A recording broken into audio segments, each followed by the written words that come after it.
listen as the sound enters my inner ear and vibrates through my inner plane, my biosphere. Part of me learning to be a better listener of others is learning to listen to myself. When we are listened to, truly listened to, you can feel when someone's deeply listening and we feel heard. We are healed in that moment. Listen and be heard. Even if your voice shakes without knowing it, you may be saving a stranger. Listen and be heard is, I guess, part of why I wanted to connect with you, because as soon as you said that, it stuck a chord in my soul. Welcome to the Audio Garden, where we cultivate our collective wisdom, nurture creativity, and spread love. My name is Martha Cinader, and this is Listen and Be Heard.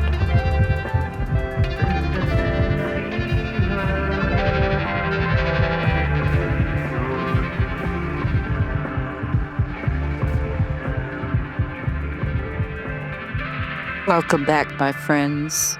It is so good to be here with you again today in my little urban patio garden, enjoying a beautiful spring day and looking forward to this show. My good friend and co-host, co-producer, Tony Robles, has a new book coming out next month.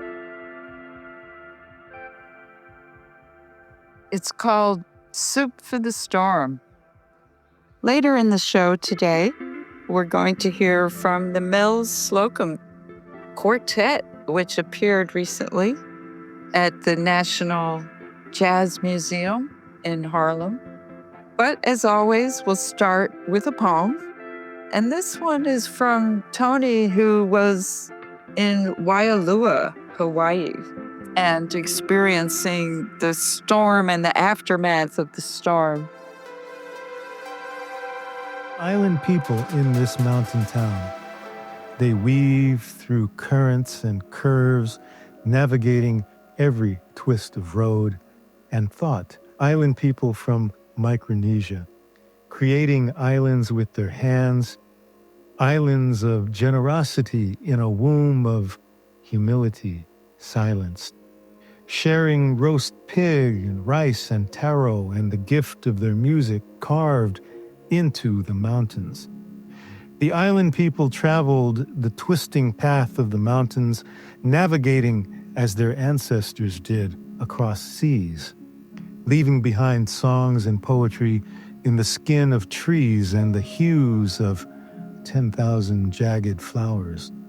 Songs and poetry that Helene could not silence. One of the island people is a man with an island smile, carved into the mountains of western North Carolina, a man whose family was in need of water after the hurricane, a man I had worked with in the passing breath of a season. I went to his home with several jugs of water. He opened the door. I see his face for the first time again, a face whose eyes carry words of water across islands and time zones and barriers into the mountains. Eyes that carry water I thirst for. That was Tony Robles reading some of his poetry from his recent visit in Hawaii. And you'll find a couple posts actually, about his trip to Hawaii at listenandbeheard.net. He's got pictures and poetry and an update, reports about the storm. So please visit us at listenandbeheard.net and you'll find all of that on our homepage. And here he is now at the Garden Gate.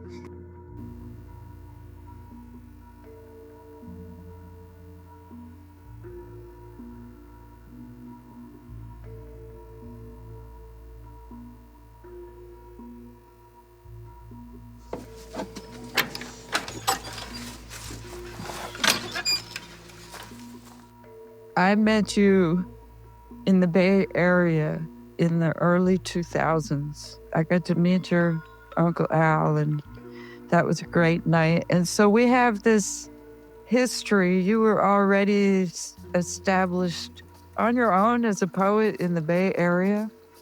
And I was doing my thing. I'd moved on. I went south. And I was so surprised to find out that you were living in Hendersonville, North Carolina. You were like quintessential San Francisco. And you sung his praises. And so for you to have left and gone to Hendersonville was truly a surprise. But what I've seen in this progression of poetry that I've seen you publish since then is that that's really your thing, to talk about people and place. And somehow in this space of time that you've been in Hendersonville, you have published a couple books, Thrift Store Metamorphosis, and now this new book, Soup for the Storm. Soup for the Storm. But I just wanted to say they both really bring out the character of where you're living and the people who are living there. I moved from San Francisco. I was working in housing justice, and that was a constant drag on my spirit because people were getting evicted, people that I had known, people that were coming to our organization for help, and some were forced into homelessness. So it became a real strain on my spirit, on my soul, and my emotions. And my mother lives down here in Batcave, North Carolina, which is a short drive from Hendersonville. Her husband, my stepfather, had seen a Craigslist ad about a mobile home for sale. I think the asking price was something like $14,000, and my stepfather talked the guy down to $5,000, which was about what I had in savings. So I didn't take it lightly because I'd lived in San Francisco pretty much all my life. You did something with the Carl Sandburg house that kind of facilitated some of this, didn't you? The Carl Sandburg Historic House is in Flat Rock, which isn't that far from my house. So I was selected as the Carl Sandburg Writer in Residence. Unfortunately, that's when COVID happened. And about a week or so prior to me moving in and doing my residency in the farmhouse, which had a really nice view of the goat pen, the world famous goats that they raise over there. We got notice that Governor Cooper had called a state of emergency and a lot of places were closing down. So I wasn't able to spend the residency at the Carl Sandburg house, but I was able to do a number of writing sessions online through the Carl Sandburg house. And that's something that they continue to do. And then you got your master's. I got it from Vermont College of Fine Arts in 2023. And the reason I did that was I thought that maybe I wanted to go into teaching because my kind of trajectory has been kind of backwards. Usually you get your degree and then you start writing. Well, for me, I started writing and I got published in a whole bunch of places, but I didn't have a degree. In 2017, I was actually shortlisted for Poet Laureate of San Francisco. And I thought to myself, well, if I got Poet Laureate of San Francisco, I wouldn't need a damn degree. It came down to, I think it was Kim Shuck, Neely Cherkovsky, and myself. And Kim Shuck was chosen for that. Red Hawk Publications is where these two books I was talking about have been published. And you were talking about COVID. I was reading through some of this poetry, and it was bringing me right back to the devastation. But I was just that little bit further south from you. As bad as it was in Greenville, it was worse heading up in your direction, and I think even worse up in Asheville. And you mentioned your mother up in Bat Cave, and she had to be evacuated. Well, Bat Cave is just a stone's throw away from Chimney Rock. Right. And national news was covering Chimney Rock, how the deluge just wiped out buildings. That's a tourist destination, too. It's very, right. I guess you can call it kind of quaint.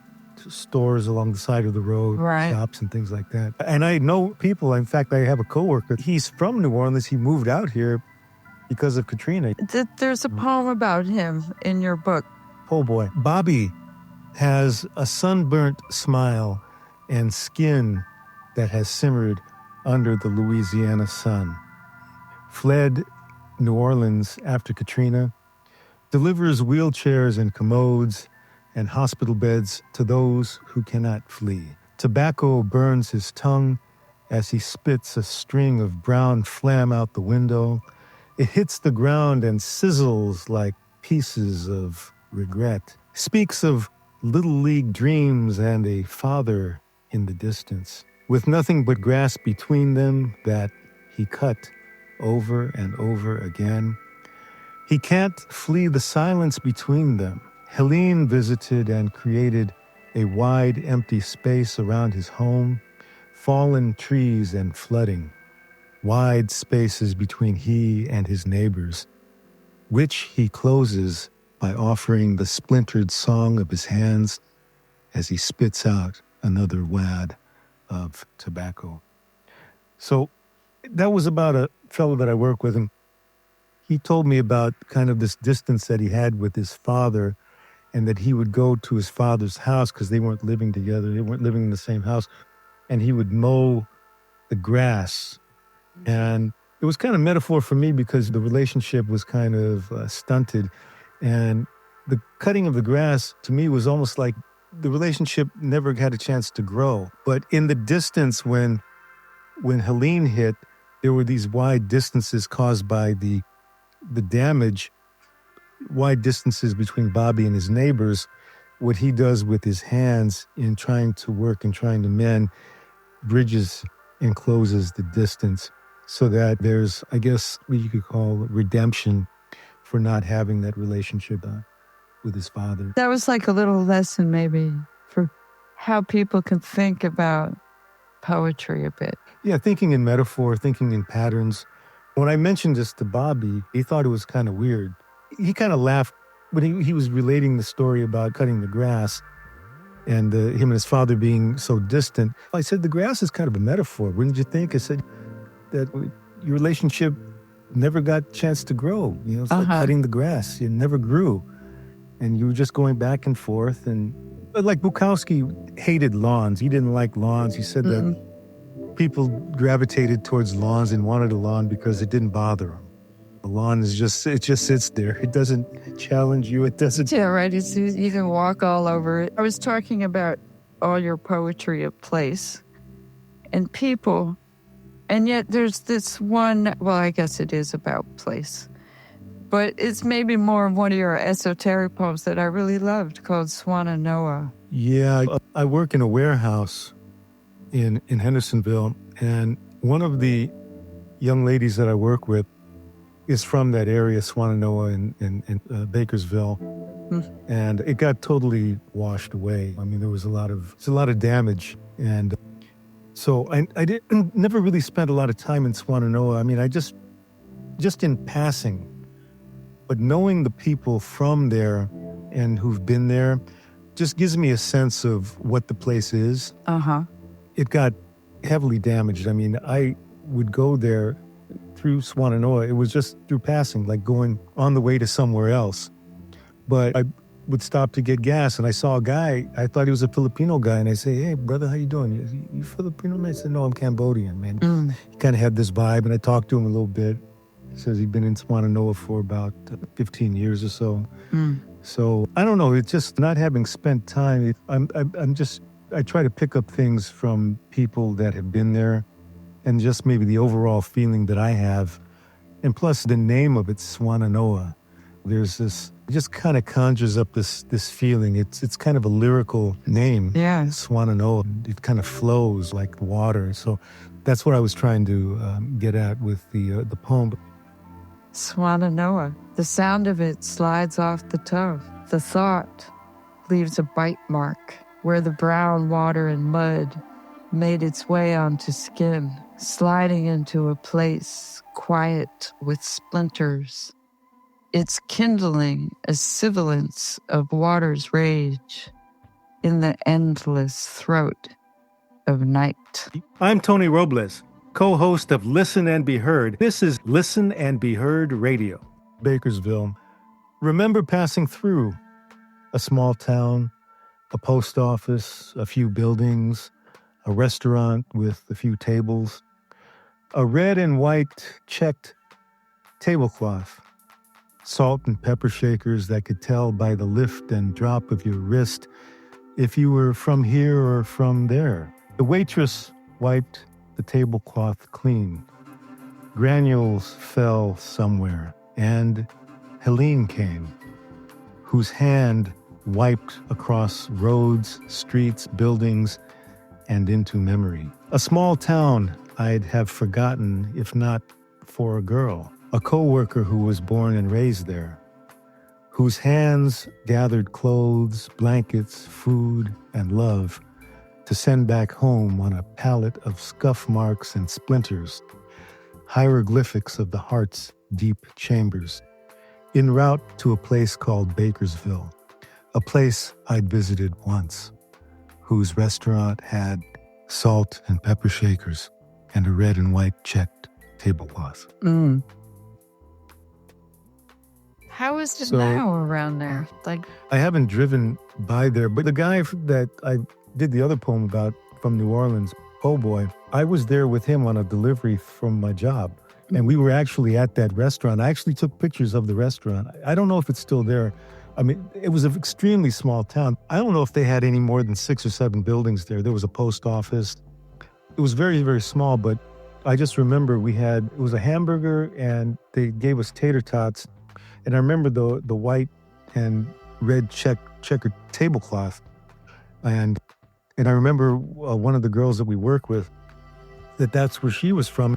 And what kind of gave me an idea of what that place was like was the fact that this young lady that I work with had gotten a pallet of all these clothes and stuff to send back home, yeah. a place that had gotten really destroyed.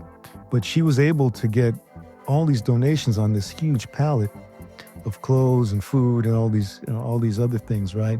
Yeah. And so it was, to me, it just said more, it kind of nourished me in that the only thing I knew about the place was that I had a hamburger there with some tater tots and a red and white check with tablecloth. I could say that she and Bobby probably fed me that poem. It wasn't me, because I don't know anything about the place. Like I said, I'm just passing through. Is that how you feel about most of the poems that you write about people? Yeah, I'm kind of like my uncle he would say that he was a traveler, that you could meet somebody along the way. I'm just a stranger that meeting these people along the way. You know? Meeting and sort of interpreting through a lens of metaphors. Yes. Yeah, like the hand wiping the granules off the checkered tablecloth. It was like, well, that's what Helene did. Just there you go. Yeah. But this small town place, it's like, I remember it. I'd never been in a small town place like that. I never had tater tots with a hamburger before. And that happened like a lot of places and I mean, it was just total devastation, right? That art district around Asheville. Oh, the River Arts District. The River Arts District. I have to check on them, actually. The Flood Gallery, I did a reading there. But they had moved to this other temporary spot because that whole district, I mean, again, there's some irony in there that they're actually called the Flood Gallery. And they were flooded out. That was their... Well, shout out to, there's a couple of guys that run something there called Poetry and Paint. They have a thing there that... right, I think I heard about that. But and a shout out to Ivy Rosen, who does the series there that I was a part of. And yeah, Tony, but so your new book is coming out, Soup for the Hurricane. How can people get it? Where can they get it? It's on Red Hawk Publications. It's Red Hawk, HAWK .com, redhawkpublications.com. Or if you just search Red Hawk Publications, they're based in Hickory. And they publish a lot of poetry. They publish short story collections, novels. The Poet Laureate of Hickory, North Carolina, they do a lot of good work over there. Patty Thompson is the editor. And listeners will actually find some interviews that we both did, you and I, with quite a few Red Hawk writers. If people look back at that North Carolina, what was that called? The North Carolina Writers Network, I think it was. I don't want to say the conference because they wouldn't even let us report on them the last time. Yeah, North Carolina Writers. Yeah, I think this is the North Carolina Writers Network. Okay. Yeah. And how can people keep up with what you're doing, Tony? I have a kind of a blog, which really needs an overhaul, but it's tonyrobles.wordpress.com. This book is going to come out in time for National Poetry Month, so Okay. I've contacted some folks in like a couple of the cafes and venues here that are kind of interested. With whatever money comes from the book, I'm just going to donate it all to organizations that are still providing relief. Do you want to name people that were impacted? Some organizations that people might want to look into to donate to? I'm still looking at that myself. I know United Way does work, but there's some other organizations. I'm still researching that. There was a book that came out through Red Hawk. It was called Had I a Dove? And it was a anthology of poetry about Helene. Mm-hmm. And she donated, or still donating, all the proceeds to whichever organization that's... So people could look up that book and buy it. Oh, yeah. Had I a Called Dove. Had I a Dove. Hilda Downer Uh-huh. is the editor of that. A very, very nice lady and a wonderful poet. And you're saying that people could do the same with your book. Is it available for pre-order? Yes, it is. Yeah. At Red Hawk? Yeah, Red Hawk Publications. Once it's heard, it can't be unheard. Once it's published, it's not going to be unpublished. Once you read the poem, you can't unread it. No matter how an individual may try to push it to the side, forget about it, it's still in there. And it's the words, the meaning, the feelings behind it are taking root in their psyche, and they can't get rid of it. There was a bookstore on the Spartanburg Highway. They had people in drag doing story time. I saw they had people with picket signs protesting the drag story time. Uh-huh. And I felt kind of bad because I was there at the time, and I could tell that the proprietor, this young lady, was pretty shaken. She was like scared. I don't blame her, because you never know what'll happen. What'll happen. So what I try to do through poetry is I try to break through it and try to see what it is that I can see, like in this community here, right? You have people from Micronesia, right? You have island people, you got Latino people. I try to write about them because nobody here really writes about them. Mm-hmm. They're almost like they're kind of invisible. So I'm writing about going to the panaderia, right? To get on the Mexicano, right? Mm-hmm. The Mexican bread, right? And I don't know Spanish, right? So I'm trying to speak in Spanish, and they can understand a little bit, and they're more than happy to help me make my limited Spanish better, right? Right. So writing about that and adding to the landscape here, I think that's my contribution. Well, thank you for that, Tony, and thank you for joining me here today in the audio garden. It's been good to reconnect with you and see that you're thriving down there in the South. Yeah, exactly. And and same thing for you. You be well. All right. Thank you. I appreciate it. Hey, what's up? This is Jay Rodriguez, Hernan Ramiro Rodriguez, for Listen and Be Heard. We are relaunching, bringing Listen and Be Heard and Sound System Culture, my nonprofit, forth to the community to help and just bring light into the world, along with music and all the arts. But we need your help. We need your help big time from our hearts to keep this going. We're doing great work. And I was speaking to Martha earlier. I was realizing that begging and asking are two very different things. We ain't begging, but we're asking. And we really need your help. Everything works. If you can't donate, just tell people about it, or write to us and be on our show, because it's your show as much as it is ours, and we're trying to really be the solution to the things that we see around the world that are needing in our community in New York City. But hopefully this will be a pilot for a lot of other artists and free thinkers and writers. We're in Harlem, we're in Brooklyn. I focused all my career on playing with great artists like Tito Puente and Celia Cruz and Groove Collective, right? Ray Barretto. It's been wonderful. It's been wonderful. And now I'm into tuning up the world to myself and to the world around me, along with Martha Cinader, who's a great writer and poet. And we just want to be part of the solution in a time when we need it. We need it now more than ever, but we always needed it. So we would love for you to help us out and donate to sound system culture and or listen to be heard. There's so many amazing works that your donations are going to help. Not only listen and be heard, but our work as artists in New York City and around the world. And Martha, tell us more. Tell us about your journey. Aaron, You've been friends for a long time.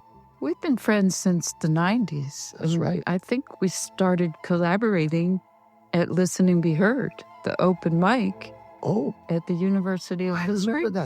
I remember Mission of Love, which was Right. that was my Mission of Love came out of Listen and Be Heard. It was a workshop situation where I was learning this, people. See, writing new episodes every week and getting people in the audience. I didn't know read them. this is all new. You'll get to be here for me to be reminded, because I was, Listening and being heard is so basic, Hernan. And if we think about the landscape today, the media landscape, just to be authentically listened to and heard is almost rare, which is really unfortunate, but that is what we are doing here. And we're good members of the arts community, I do believe. Listen and be heard, because you can and must make a difference for the better in this world. Listen and be heard, because your voice matters, but it also matters to grow yourself. And that's where listening comes in. You learn a lot you learn more from your ears, actually, than you do by talking about something. So definitely listen and be heard at the same time. And that's a really, really powerful name for a show. So thank you so much for, coining that term. That's the world. That's America. That's our country. And it's still our country. And I believe in all of us who really care about the fact that we are together in all of this and this world and the globe itself. Artificially intelligent. I look in the mirror and think that what I see is me, and drink a bottle of water from a plastic cup and tell you what's up and what's down, and when to smile and when to frown.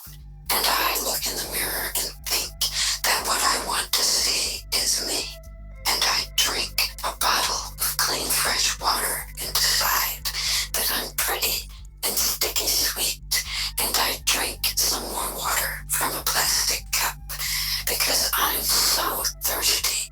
And I look in the mirror and I think I see me, but I'm really a man with money and power, and I am the mirror that lies and pretends to be wise, spitting out platitudes with attitudes. And give me more water, I'm so thirsty, so give it to me. And let's not talk about food sovereignty. Let's look in the mirror and not see me, and who I am not is no concern of mine. I don't have time for that. I look in the mirror and I want to see someone younger and more fun and knows to hide his gun, say please to the mirror, and believe the platitudes. Let go of any attitude that me might be we, and what I don't see and what isn't there is where I want to go.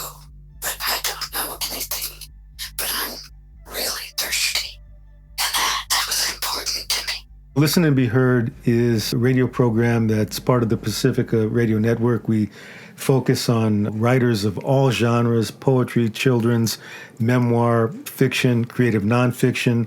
And now we're taking on a lot of other elements, addressing concerns of indigenous communities, music, and it just runs the gamut of everything that nourishes the soul. In fact, I've been involved as one of the hosts, co-host, have some interviews coming up fairly soon in the next couple of weeks. So it's something that I really enjoy. I just got a whole lot of pleasure, and it's something I'm very passionate about, and I'm glad that it's here.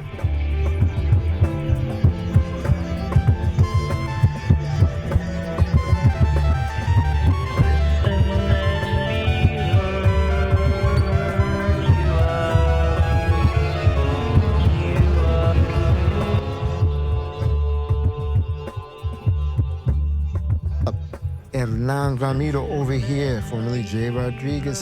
Some killing music. All right, coming up next, excerpt from a performance we did last week with the great bassist Mel Slocum, along with Mike King on piano and Dano Peterson on drums from South Africa. And we played at the National Jazz Museum in Harlem. We have a series, and we were happy to be funded by the Jazz Foundation. And it was a great gig, man. If you haven't heard Mel Slocum, you gotta hear. She's one of the great bassists of our times. So it's an honor. Mel Slocum Quartet. Myself on saxophone, Mike King on piano, Dano Peterson on drums. Enjoy. Thank you very much, Martha Cinader. Always keeping this music going, this art for our community going through sound system culture and listen and be heard. Please donate. Support us. We're doing this all ourselves. We need your help, okay? All right, we'll keep it going. You're going to hear stuff here that you don't hear anywhere else. This is Mel Slocum's original work, Nemesis. All right, peace.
This is the Listen and Be Heard Hour, brought to you by Listen and Be Heard Network, a project of Sound System Culture. What I started to write, the stream running through my brain throws out anomalies, comedies of errors, restricted pleasures, treasures of subconscious offerings, but I don't know what they mean.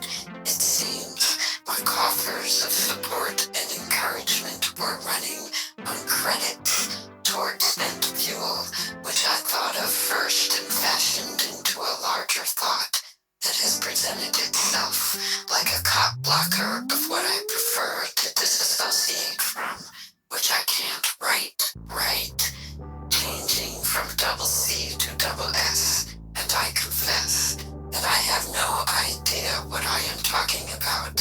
It's just like they say, I'm cray-cray. I always suspected and elected, they say. They say I bought a ticket to jump ship. They say I went astray. They say they don't want to say that I am what they say. And they will pray for. And will you keep you in your prayers? Do you dare to care about what you have to say? How to play the board and not hoard what is not yours to be in discord about, full of doubt. One last story. My oldest brother says, "Oh man, Carlos Ortega walked up to the neighborhood to visit to see how your father was doing." Carlos Ortega was my white grandfather, the Spanish guy, and my grandmother was living with us. It seems, and she was laughing because she goes, "Oh, look at him now," because he was having trouble walking. And my grandmother was a black woman, strong. She was laughing. I'm just, look at it. Look at how he walks. That's hilarious. He can barely walk. Look at him. And she was strong as an ox. On our most recent episode of Beyond Borders, Judy and I welcomed Hernan to Auntie's table, and Wow, he told us more stories than we anticipated. And I invite you to join us at Auntie's Table. You can find Beyond Borders at listenandbeheard.net or on your favorite community radio station. And coming up next week, you're already familiar with the voice of this woman. She was a guest of Tony Robles a couple seasons ago, but we hear her every week because she is the voice of the banned book theme.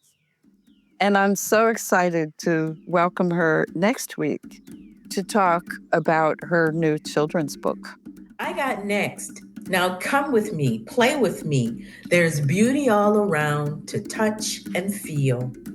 Soft green grass tickles my feet. Skin tingles in the cool shade. When the sun smiles wide, my toes get hot, hot, hot. Grandpa's hands feel rough and tough. His arms wrap me up so tight and give my heart a cuddle. I love, love, love his strong, soft hug. The faces on gullah grass dolls resting safe in Mama's room are scratchy, but their bright cloth dresses feel so, so soft and smooth.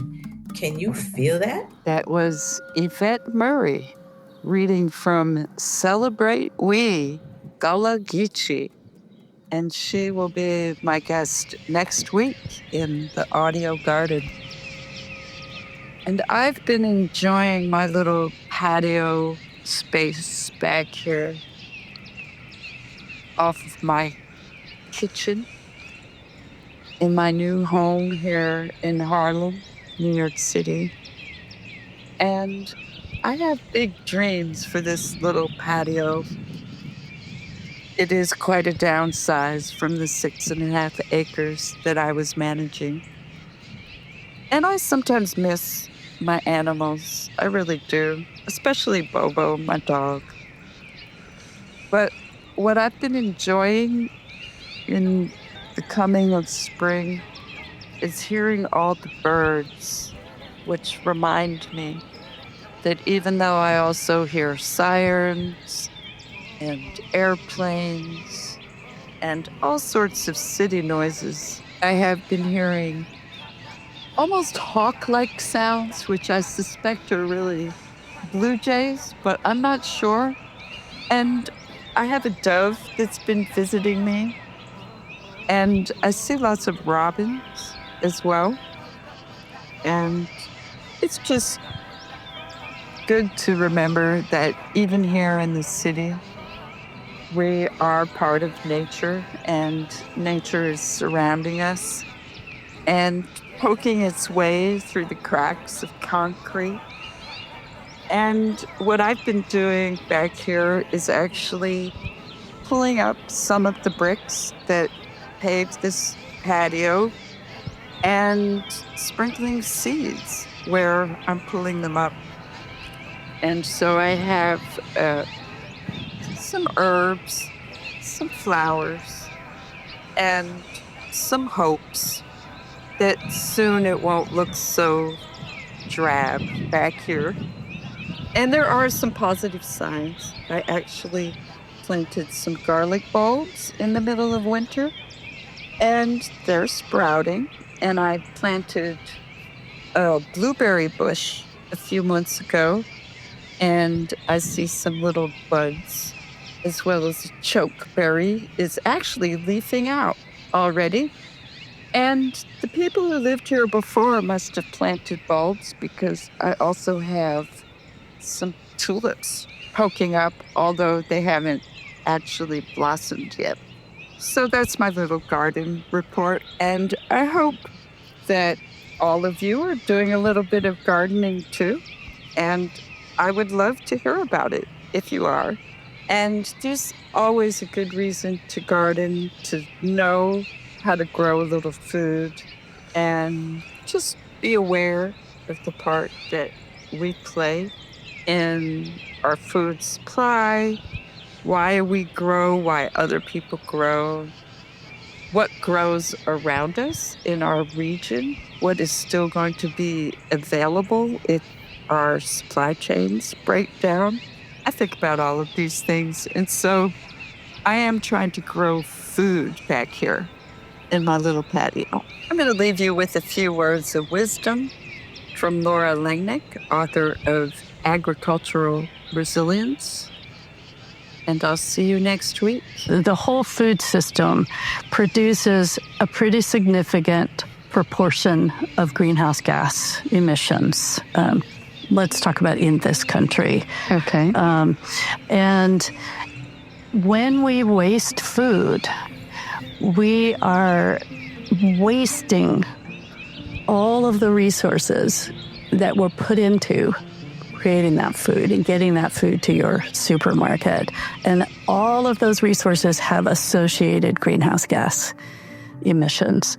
And so if we simply stop wasting food, purchase what we need to eat, we send a signal back through the food system to reduce production. In this country, between 30 and 40% of all edible food is wasted. I'm going to say that again. 30 to 40% of what we buy is thrown away. Thanks, as always, to Davine Dial at WPVM Radio in Asheville, North Carolina, for introducing Listen and Be Heard to the broadcast airwaves. KCEI in Taos, New Mexico, KEPJ in San Antonio, Texas, KHOI in Ames, Iowa, and KFOI in Red Bluff, California, and other stations that are part of the Pacifica Affiliate Network for cultivating the audio garden in your communities, and our own Listen and Be Heard network, host of WLBH.org. Please visit us at listenandbeheard.net and sign up for our email newsletter, and at our Listen and Be Heard YouTube channel, where you will find unedited video interviews of our featured guests. My name is Martha Cinader, and I want to thank you for listening and giving me the opportunity to be heard.